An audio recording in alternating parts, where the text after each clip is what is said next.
Judas capítulo 1, verso 4 diz assim: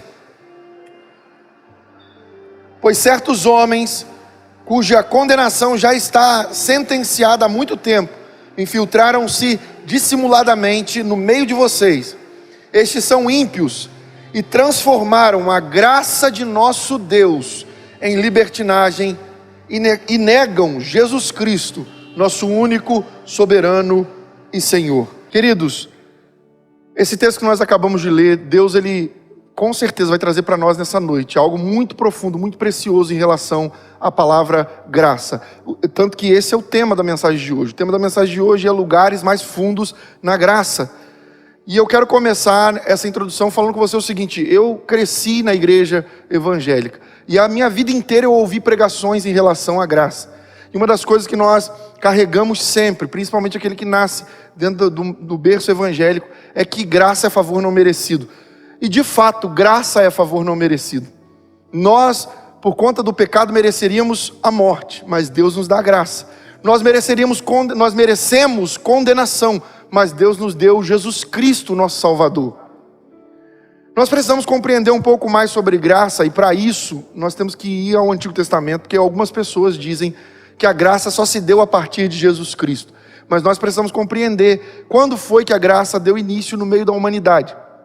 Para isso nós olhamos para o jardim do Éden. Lá no Éden, quando nós vemos a Eva tomando o fruto da árvore da morte, por ter sido dissuadida pela serpente, Eva agora vai lá, pega o fruto e ao comer o fruto, talvez você diga assim, mas o fruto da árvore da morte, pastor? Não, o fruto da árvore do conhecimento do bem e do mal. Mas a grande realidade é que se uma árvore era a árvore da vida e a outra, a palavra que Deus liberou foi: o dia que comer dela certamente morrerá. Uma era a árvore da vida e a outra era a árvore da morte. Então, no momento em que Eva comeu do fruto da árvore da morte, ela deveria ter morrido imediatamente. Naquele momento a graça se manifestou. Quando ela leva para Adão e Adão come do fruto, ela chega em Adão e diz: Adão, eu comi do fruto e nada me aconteceu. E agora eu estou entendendo e eu estou enxergando as coisas de uma forma diferente. Adão foi lá e comeu também deveria morrer, mas eles não morreram. Eles não morreram fisicamente. Mas Deus, na viração do dia, mais uma vez chega no jardim, e quando Deus pergunta: Adão, onde você está? Adão está escondido, e Adão diz: eu estou aqui. Deus diz: por que você está se escondendo de mim? E Adão responde: olha, nós estamos nus, e nós tivemos vergonha do Senhor. E Deus diz para ele: quem foi que te falou que você está nu? A mulher que tu me deste, me deu a comer da árvore do conhecimento do bem e do mal. Uma das consequências do pecado, irmãos, é nos levar àquele ambiente onde nós sempre procuramos um culpado para os nossos erros, para as nossas culpas. Perceba como Adão tinha saído de Deus, porque no momento em que ele come, ele já começa a acusar outro pelo erro dele. A mulher que tu me deste, a culpa é da mulher e a culpa é do Senhor, porque o Senhor me deu essa mulher. E agora Adão se vê de uma forma que ele não se via antes, porque antes Adão se via a partir de Deus, como eu já falei sobre isso aqui há algum tempo atrás. Adão, a primeira imagem que ele teve, quando ele abriu os olhos, depois que Deus soprou o fôlego de vida, a primeira imagem que Adão teve foi da face do Senhor. A primeira imagem que Adão teve foi dos olhos de Deus, e ele se viu a partir de Deus naquele momento. A partir dos olhos de Deus ele se enxergou, e tudo ao redor dele, todo mundo, toda a perspectiva de mundo ao redor de Adão, ele via a partir de Deus. Tudo que ele entendia sobre vida era a partir da vida de Deus. Tudo que ele entendia sobre as coisas ao redor dele era a partir de Deus. No momento em que ele pecou, ele foi destituído da glória de Deus. E agora ele já não via mais o mundo a partir dos olhos de Deus. Agora ele via o mundo a partir dele mesmo. Então agora ele consegue se enxergar nu. E é isso que o pecado faz conosco. O pecado produz em nós vergonha, verdade ou não é? Quantas vezes nós já pecamos contra o Senhor e sentimos vergonha por isso? Como que eu vou me achegar diante de Deus? Como que eu vou orar? Como que eu vou falar com o Senhor? Eu me sinto hipócrita de orar, porque eu pequei. Como que eu vou... Sabe, e uma coisa que precisa ficar gravada no seu coração: cada segundo que você carrega o pecado sobre você, que a única forma de remover o pecado sobre você é confessando ele ao Senhor. O tempo não apaga pecado. O tempo não apaga. Nada pode remover o pecado de você, senão o ato de se aproximar de Deus e confessar os seus pecados. O ato de se aproximar do justo advogado Jesus Cristo e clamar pela misericórdia e a graça de Deus. Então cada segundo que você, por conta do medo, da vergonha, por conta de enxergar a sua vergonha, você carrega o pecado sobre você. Cada segundo que você carrega o pecado sobre você, você está dando mais um segundo para o diabo afetar a sua vida. Então quando você peca, imediatamente você deve se arrepender. Adão, ele se viu nu. Assim como o pecado nos faz sentir vergonha de nos achegar diante de Deus, Adão sentiu vergonha e se escondeu. Então Deus se aproxima e ali no Éden, o próprio Deus sacrifica um cordeiro, tira a pele do cordeiro e cobre Adão e Eva, faz para eles roupas, e eles se cobrem com a pele do cordeiro. Nós sabemos muito bem que esse cordeiro representava o próprio Jesus, que haveria de vir para morrer em nosso lugar, para cobrir a vergonha do nosso pecado. Ali a graça já estava sendo manifesta, já estava sendo revelada. Então agora nós saímos do Éden e vamos para os outros homens de Deus no Antigo Testamento. Quando nós vamos a Gênesis capítulo 6, a partir do verso 8, a palavra de Deus diz o seguinte: Noé, porém, achou graça aos olhos do Senhor. Noé, porém, achou graça aos olhos do Senhor. O capítulo 33 de Êxodo, nós encontramos 5 vezes a menção da palavra graça. E todas elas são da seguinte forma: Êxodo 33, verso 12. Coloca para nós, Carlos, por favor. Êxodo 33, verso 12. Diz assim, na parte final do verso, diz assim: Conheço-te por teu nome, também achaste graça aos meus olhos. No verso 13 do capítulo 33, diz assim, verso 13: Agora, pois, se tenho achado graça aos teus olhos. Verso 16 diz assim: Como, pois, se saberá agora que tenho achado graça aos teus olhos? O verso 17 diz assim: Então disse o Senhor a Moisés: Farei também isto que tem dito, porquanto achaste graça aos meus olhos e te conheço por nome. Queridos, a grande realidade é: todos os homens e mulheres de Deus do passado desfrutaram de alguma forma da graça.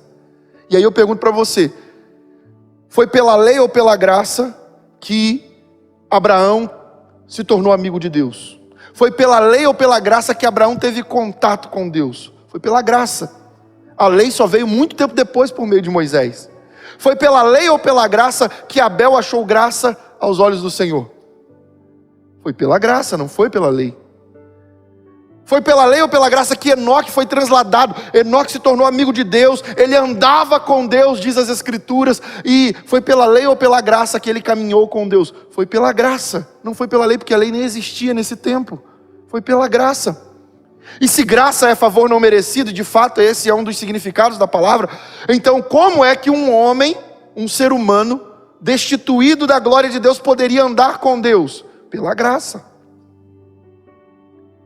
Quando o apóstolo Paulo diz: todos pecaram e destituídos estão da glória de Deus, de fato isso se manifestou lá no Éden, no momento em que Adão e Eva pecaram.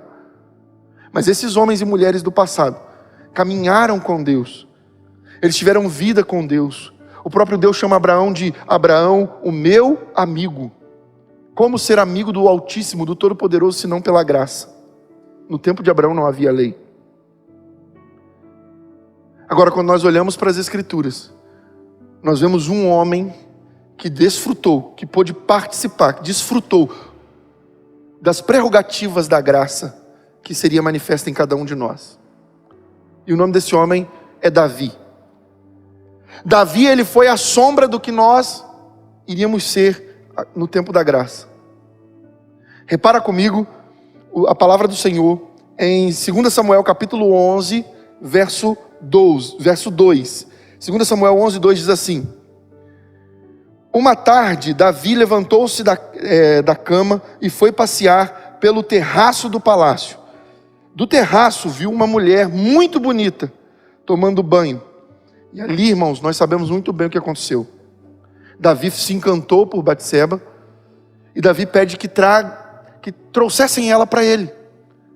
E levaram Batseba até o quarto dele e Davi teve relações com ela dentro dos aposentos dele. Davi adulterou com ela. Davi era digno da pena de morte, porque essa era a condenação para quem cometesse o pecado de adultério. Mas repara, e o próprio Jesus ele fala isso, nós vemos em Mateus capítulo 5, verso 27, quando ele diz assim: vocês ouviram o que foi dito? Não adulterarás. Mas eu lhes digo, qualquer que olhar para uma mulher para desejá-la, já cometeu adultério com ela no seu coração. Isso aqui no tempo da lei.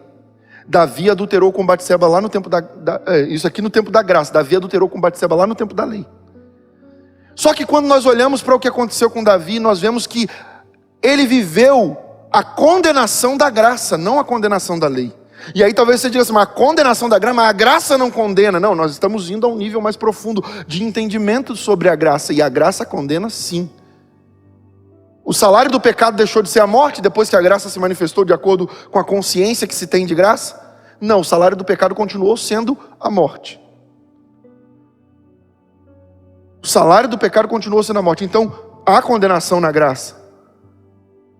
Então, quando nós olhamos para Davi, nós vemos que ele desfrutou, ele viveu, ele participou da condenação da graça. Porque olha, Davi, ele subiu ele foi no terraço do palácio, lá de cima ele olhou e viu uma mulher muito bonita tomando banho, ele se encantou por ela e pediu para que trouxessem ela, e lá nos aposentos dele, ele teve relações com ela.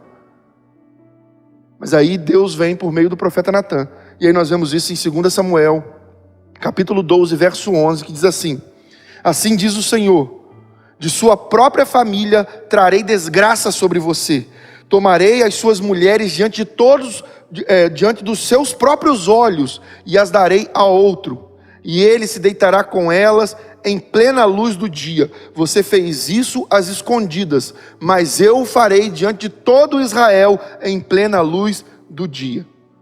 E aí, irmãos, quando nós vamos a 2 Samuel, capítulo 16, verso 22, diz assim: e assim armou uma tenda no terraço do palácio para Absalão, e ele teve relações com as concubinas de seu pai, à vista de todo o Israel.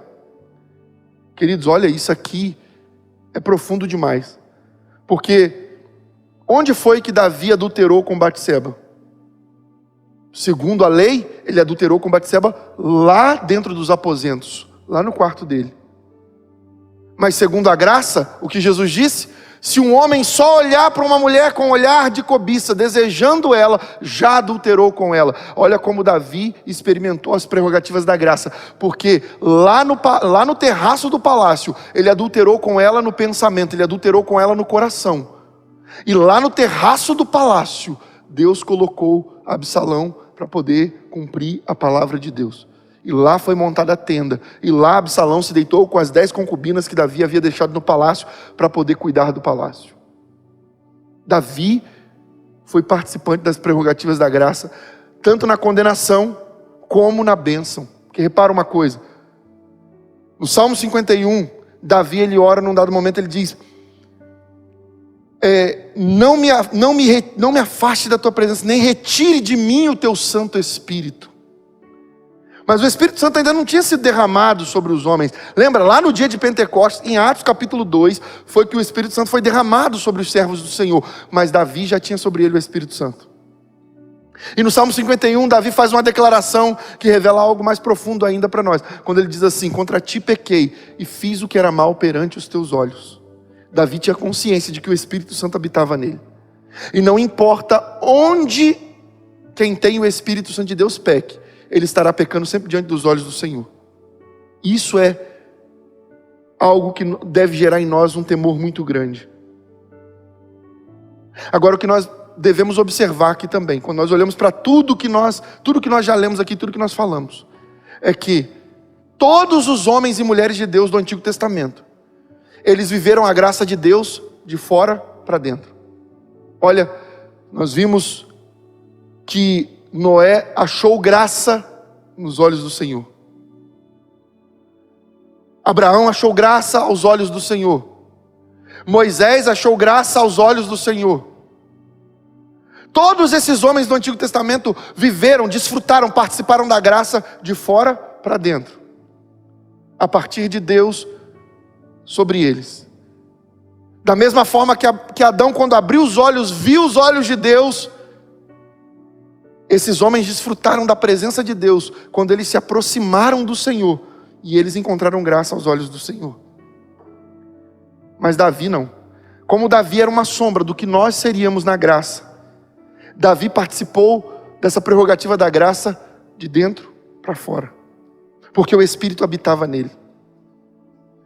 E sabe, a palavra graça vem do hebraico rem, da palavra rem, e na sua origem, na sua raiz, ela significa o Altíssimo habitando dentro de si. Então, Davi tinha essa consciência que o Altíssimo habitava nele, por isso ele diz: não retire de mim o teu Santo Espírito.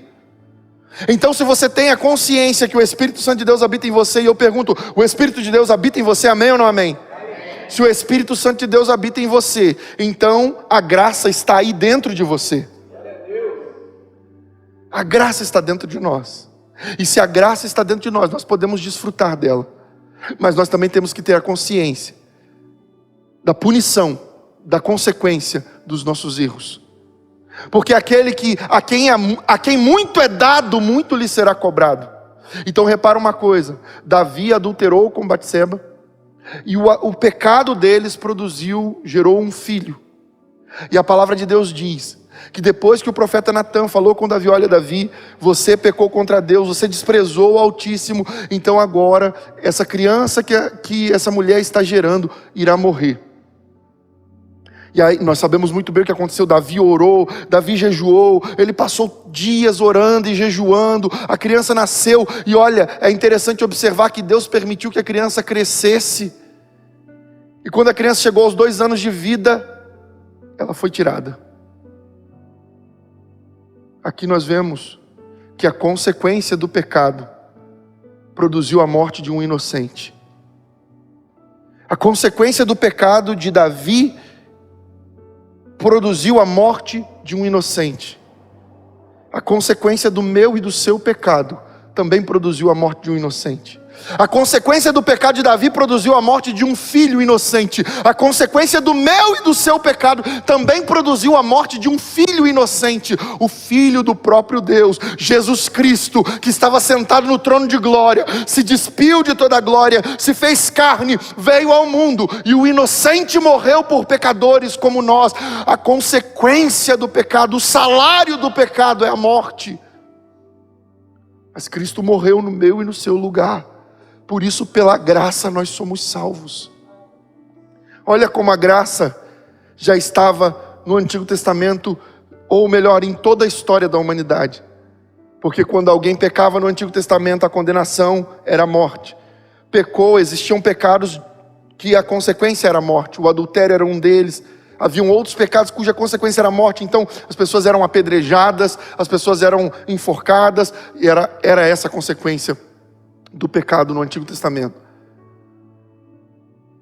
Mas ministrando aqui para os discípulos aqui, antes de nós começarmos a esse culto, o que o Espírito Santo de Deus trouxe à nossa consciência. Na verdade, isso Deus falou comigo quando eu estava lá na casa do Carlos e do Fabiano. Nós estávamos na cozinha e o Espírito Santo de Deus estava me mostrando algo. Nós começamos a falar sobre a graça. Uma pergunta do Fabiano em relação à graça, em relação a Judas Iscariotes, abriu uma janela de graça, e a graça de Deus começou a ser derramada, e a palavra de Deus começou a fluir, e nós quase batíamos a cabeça no teto de tanta alegria. A vontade que dava era voar.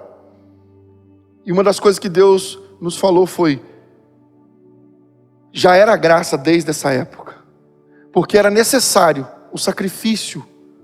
Uma vida precisava ser retirada para que o pecado fosse perdoado. Então, quando Deus mandou Moisés colocar como sentença a morte por consequência de alguns pecados, Deus estava manifestando a graça. Para que a alma não fosse condenada ao inferno, o corpo perecia. E o que é pior? Morrer fisicamente ou morrer espiritualmente? A morte física é temporária. Nós morremos, mas o nosso espírito permanece vivo eternamente. A morte espiritual é eterna. Então a graça de Deus veio no Antigo Testamento, condenando alguns à morte física, para que eles não fossem condenados à morte eterna.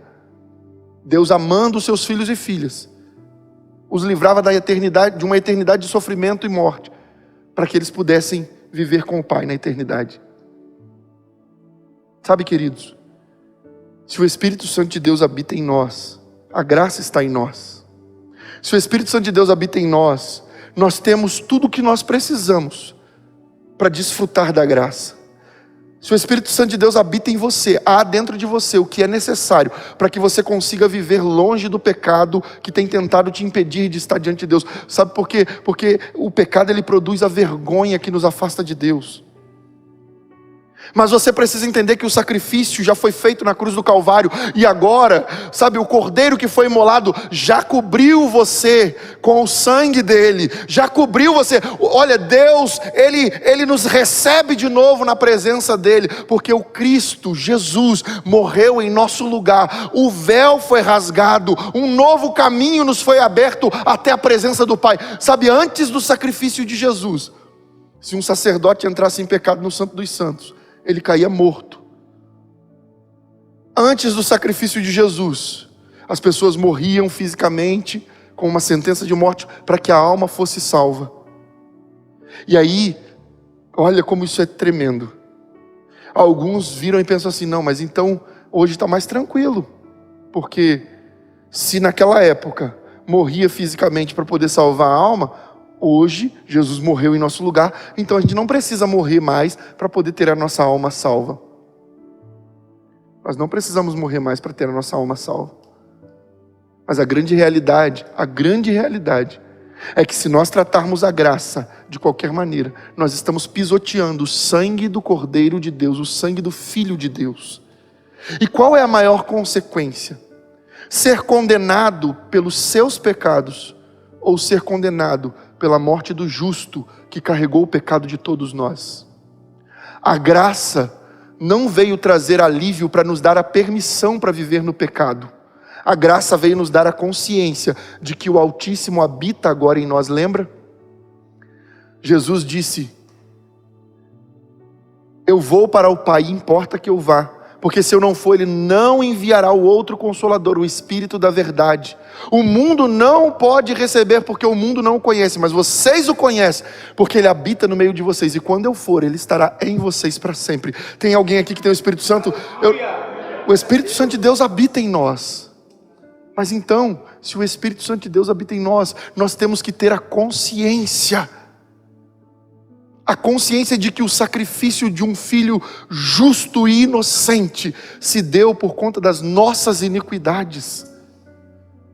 Se pela graça somos salvos, não significa que nós devemos viver na prática do pecado, mas significa que nós devemos romper com o pecado pela consciência de que um justo morreu no lugar de injustos. E aquele que tem os olhos como chama de fogo habita dentro de nós. Não importa se o pecado é cometido às escuras. Não importa se o pecado é cometido longe dos olhos dos seus pais, do seu marido, da sua esposa, de quem quer que seja, não importa. Nunca estará longe dos olhos do Eterno, se o Espírito habita em você.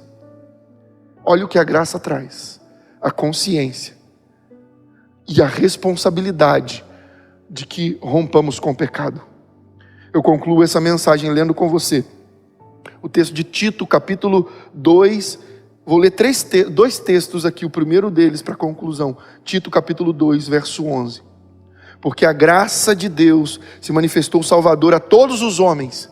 Verso 12, ela nos ensina a renunciar à impiedade e às paixões mundanas, e a viver de maneira sensata, justa e piedosa nesta era presente. Olha, o que foi que a graça trouxe sobre nós? A capacidade de viver longe do pecado, longe da iniquidade. Ninguém mais pode dizer assim: não, eu vivo no pecado porque eu não tenho força para poder sair desse pecado. E ao mesmo tempo dizer, no momento em que está num culto, em algum momento, ou na hora que um ministro pergunta, o Espírito Santo habita em você, você dizer, o Espírito Santo habita em mim. Não existe coerência nisso. Eu não tenho forças para vencer o pecado, e o Espírito de Deus habita em mim. Não é uma verdade. Ou o Espírito habita em você, e você tem força para fazer tudo o que é preciso. Ou o Espírito Santo não habita em você, e por isso você não consegue vencer o pecado. Sabe, o apóstolo Paulo, que escreveu a Tito, declarando isso, é o mesmo que diz, posso todas as coisas naquele que me fortalece. O Altíssimo habita em você, então você pode vencer o pecado. O Altíssimo habita em você, então você consegue sim romper com o pecado, ainda que doa. E Deus nunca disse que seria fácil. Deus não disse que romper com o pecado seria fácil. Sabe, às vezes o pecado, aquilo que te afasta de Deus, aquilo que é o pecado que tem te roubado do lugar de intimidade com Deus, é algo que faz bem para a sua carne, é algo que é bom para o seu corpo físico, é algo que é bom para a sua carnalidade, para a sua natureza carnal. E romper com aquilo que agrada a nossa carne, às vezes é muito difícil. Mas se o Espírito Santo de Deus habita em você, você tem a capacidade de romper. Eu leio agora com você o último texto, que é de 1 João capítulo 2, verso 1, que diz assim: filhinhos meus, essas coisas vos escrevo para que não pequeis. Se todavia alguém pecar, temos advogado junto ao Pai, Jesus Cristo, o justo. Esse texto é maravilhoso demais.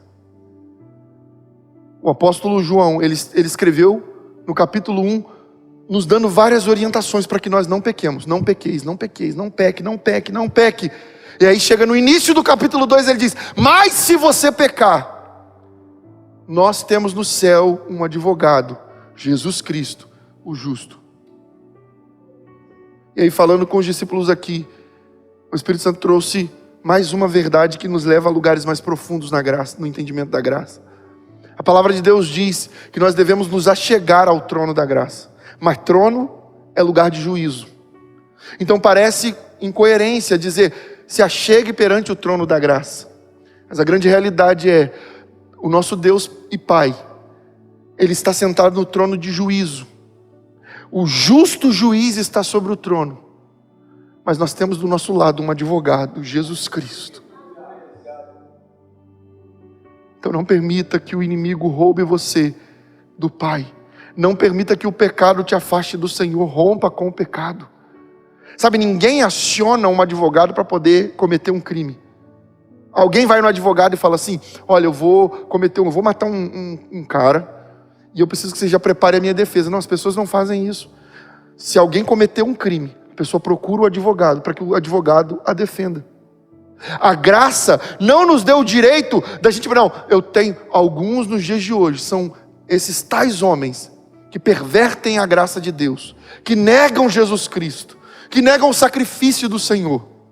Esses homens, eles colocam como se a graça fosse aquilo que nos dá o direito de viver no pecado, aquilo que nos permite viver na prática da iniquidade. Não. Filhinhos, não pequeis. Se todavia pecarem, vocês têm no céu, nós temos no céu um advogado. Então nós acionamos o advogado se pecarmos. Quando pecarmos, Jesus tem misericórdia. Quantas vezes o inimigo conseguiu colocar em você a vergonha da nudez de Adão e Eva, aquele sentimento de, meu Deus, eu pequei e agora eu não tenho mais condições de entrar na presença do Senhor. E aí cada segundo que você passa carregando o pecado é um segundo que o inimigo tem para agir na sua vida. E o inimigo quer que você tenha muito tempo para ele poder entrar, que a porta fique aberta, não só uma brecha, mas a porta aberta para ele entrar e fazer tudo o que ele quiser. Então quanto mais tempo você passa sem acionar o advogado Jesus, o inimigo tem mais tempo para poder trabalhar. Então agora, com essa consciência do que é graça, graça é ter um advogado que não habita longe de mim, mas que habita dentro de mim. Graça é ter um advogado que é Jesus Cristo, meu Senhor.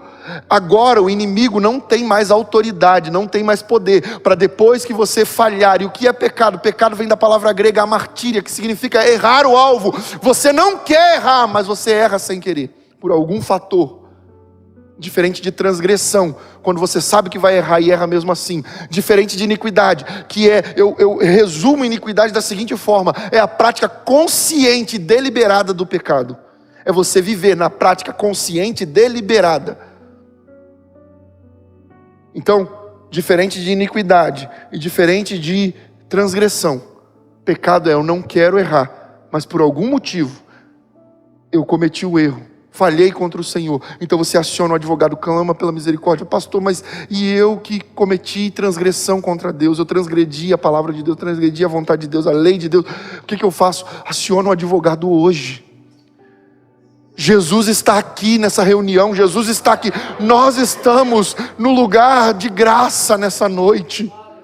Aciona o advogado, não importa quantos erros você cometeu, o justo advogado está aqui perante nós, e ele clama ao Pai, ele intercede ao Pai por nós. E olha, a Bíblia fala que Jesus intercede junto ao Pai por nós, e que o Espírito Santo também é o nosso intercessor.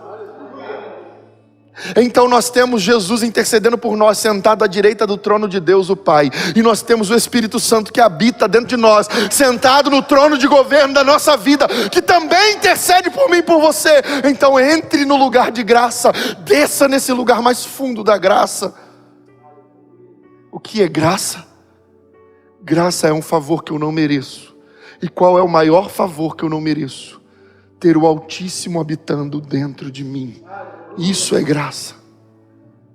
Graça é ter a consciência de que em qualquer lugar que eu pecar, eu estarei pecando diante dos olhos dele. Por isso eu não posso pisotear o sangue do Cordeiro. E talvez você que é crente, você pode ter 10 anos, 20, 30 anos, 50 anos de igreja, não importa quanto tempo.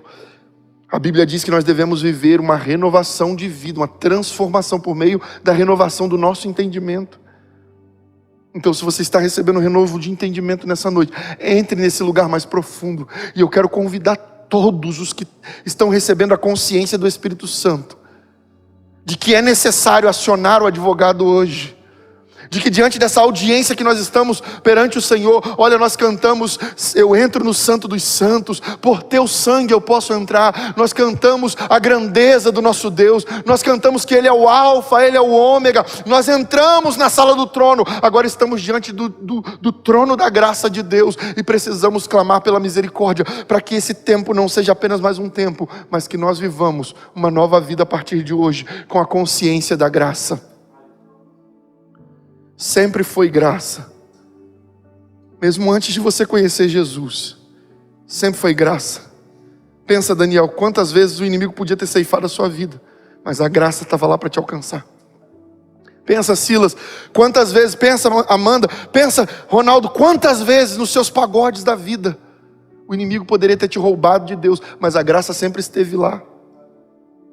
Quantas vezes, Fabiano, a graça esteve lá. Foi a graça de Deus que nos resgatou, foi a graça de Deus que nos tirou do lugar onde nós estávamos, e a graça nos dá o maior de todos os privilégios, ter o Altíssimo dentro de nós, e nos levar de volta para aquele lugar onde Adão e Eva se encontravam com Deus todos os dias, na viração do dia, sem a vergonha da nudez do pecado. Ei, a graça traz sobre nós a consciência de que o Cordeiro imolado cobriu a nossa transgressão, cobriu a nossa iniquidade, cobriu o nosso pecado, e nós não precisamos mais ter vergonha do Pai, mas nós podemos entrar com livre acesso ao Santo dos Santos, com temor e tremor, pelo novo e vivo caminho que Ele nos inaugurou, pelo véu que se rasgou na carne dele para nos cobrir da transgressão do pecado. Eu quero convidar você que tenha consciência, depois desses momentos tão preciosos de adoração, de ceia do Senhor, agora com a consciência de que o sacrifício de Jesus trouxe sobre você uma graça mais profunda do que Abraão tinha, uma graça mais profunda do que Noé tinha, uma graça mais profunda do que Enoque, que caminhou com Deus, tinha. Essa graça trouxe sobre nós não apenas caminhar com Deus, mas ter Deus dentro de nós. Não só achar graça perante os olhos do Senhor, mas ter os olhos dele dentro de nós. Eu quero convidar você a fechar os seus olhos, e eu quero convidar você a fazer a oração de quebrantamento, a oração, sabe, de se derramar diante do Senhor, mais poderosa que você já fez na sua vida, porque nós só desfrutamos daquilo que nós entendemos. E eu quero convidar você a derramar o seu coração diante do Senhor, a pedir perdão pelas vezes que você ofendeu a santidade dEle, a pedir perdão pelas vezes que você pisoteou o sangue do Cordeiro, a pedir perdão pelas vezes que você falhou contra Deus, e agora tendo a consciência de que um filho inocente morreu no seu lugar, no meu lugar. Ore ao Senhor nesse momento. Pai Santo, nós quebrantados nos arrependemos diante do Teu altar. Senhor, nós sabemos que não é por força nem por violência, mas é pelo Teu Espírito. Que o Teu Espírito seja derramado nas mentes e nos corações nesse momento. E que venha consciência de pecados. Que nos arrependamos, Pai. Que confessemos e que sejamos purificados. Apaga as nossas iniquidades nesse momento. Apaga as nossas transgressões. Onde nós falhamos contra o Senhor, Pai. Onde nós, Deus amado, pisoteamos o sangue precioso da graça. Senhor, que venha a restauração do Senhor. A Tua palavra diz que onde abundou o pecado, superabundou a graça. Oh Pai, tendo a consciência de que graça significa na sua raiz mais profunda, ter o Altíssimo dentro de si. Senhor, agora nós temos uma consciência de que todas as nossas falhas foram perante os Teus olhos. Ajuda-nos a não decepcionar o Senhor. Ajuda-nos a não voltar mais para aqueles pecados que nos afastavam do Senhor. Oh Pai, que nós não pequemos. Mas por favor, Senhor, se em algum momento falharmos, Jesus, ajuda-nos por favor. Espírito Santo, ajuda-nos por favor, para que consigamos fazer com que o Pai seja honrado, para que consigamos trazer alegria ao coração do Pai. Fortalece os que estão fracos por causa do pecado, fortalece aqueles que já estão, Deus amado, já estavam ao ponto de desistir, de desanimar. Senhor, pessoas que receberam um grande chamado do Senhor e já estavam avançando, já estavam indo rumo ao grande propósito, mas começaram a retroceder por conta do pecado. Senhor, mesmo que procuramos tantas vezes culpados para os nossos erros, agora, Senhor, nos colocamos diante do trono da graça e reconhecemos: a culpa é minha, a culpa é nossa. Nós clamamos: lava-nos, para que nunca mais sejamos os mesmos, que possamos ir para esse lugar mais fundo no Teu coração.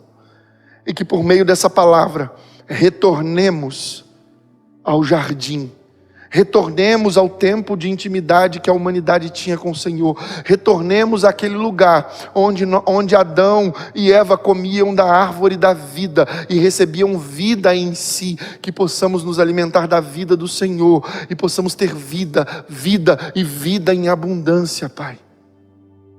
Apaga as nossas iniquidades, apaga os nossos pecados, apaga as nossas transgressões, e que comece um novo tempo a partir de hoje. Se podemos, Deus, se achamos graças perante os Seus olhos, oh Deus de misericórdia, por favor, Senhor, por favor, Senhor, zera a nossa conta, Deus, que possamos começar tudo novo de novo a partir de hoje. Eu sei que um dia, Deus, recebemos uma nova vida e tudo começou a partir dali, mas Senhor, sopra sobre nós a vida da vida de Jesus, a vida da vida que foi soprada sobre Adão. Deus amado, por favor, sopra sobre nós nessa noite e que comece um novo tempo, que a nossa história seja zerada, que todas as iniquidades, todos os erros, todos os pecados, todas as manchas e máculas, Deus amado, das nossas vestes sejam removidas nesse momento. Coloca sobre nós, por favor, Pai, novas vestes, em nome de Jesus. É isso que nós Te pedimos, e que a cada dia sejamos levados a um nível mais profundo de conhecimento e entendimento acerca da Tua palavra e acerca da Tua graça. Assim nós oramos em nome de Jesus. Amém, Senhor. Amém.